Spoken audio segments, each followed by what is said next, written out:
ఆయన ఇవాళ మాట్లాడుతున్నాడు చదువుకున్న వాళ్ళ గురించి. ఏం మాట్లాడతాడు? ఆయనకంట తెల్ల కాగితం మీద అంట పిల్లలకి రాయడం రాదంట. నేను అడుగుతున్నా రేవంత్ రెడ్డి గారు, నువ్వు నింపగలుగుతావా నీ ఎలక్షన్ ఫారం అఫిడవిట్? ఏ ఛాలెంజ్ కంటే ఆ ఛాలెంజ్కి నేను రెడీ. నీ ఎలక్షన్ అఫిడవిట్ నింపరా అయ్యా, నువ్వు చూస్తా, నీకేం చదవచ్చో ఏమొచ్చో నేను కూడా చూస్తాను. పెద్ద మాటలు మాట్లాడుతున్నాడు. జీవితంలో ఒక పోటీ పరీక్ష రాసినావా? ఒక్క పోటీ పరీక్ష ఏదన్నా కాంపిటేటివ్ ఎగ్జామ్ పొరపాటున ఎప్పుడన్నా జీవితంలో ఒక ఇంటర్వ్యూకి అటెండ్ అయినావా? ఏం తెలుసు నీకు పిల్లల గురించి? మేము కష్టపడి చదువుకున్నా. నేను కూడా జీమాట్ రాసిన, జిఆర్ఈ రాసిన, జవహర్లాల్ నెహ్రూ యూనివర్సిటీ ఎంట్రన్స్ రాసిన, ఆల్ ఇండియా ఎంట్రన్స్లో సీటు సంపాదించి పూనాలో పోయి చదువుకున్నా, అమెరికాలో పోయి చదువుకున్నా. ఎంతసేపు ఏడుపులు తప్ప వేరే వాళ్ళ మీద.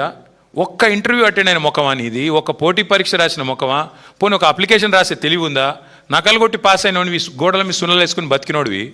నీకే ఇంత ఉంటే మరి పిల్లలకి ఎంత ఉండాలా? ఇవాళ ఎవరయ్యా కట్టేది? ఇవాళ ముఖ్యమంత్రి గారు రయ్యమని తిరుగుతున్న ఫ్లైఓవర్లు కట్టింది ఎవరు? ఇంజనీర్లు కదా? హైదరాబాద్లో 42 ఫ్లైఓవర్లు కట్టింది ఎవరు?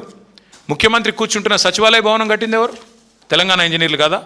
ఇవాళ మీరు కదా ఇప్పుడు ఈ నిమిషం మనం మాట్లాడుతున్న ఈ నిమిషంలో ఎల్లంపల్లి నుంచి పైకి రివర్స్ పంపింగ్ ద్వారా ఇవాళ నీళ్లు లిఫ్ట్ చేస్తూ ఉన్నాం ఎస్ఆర్ఎస్పికి.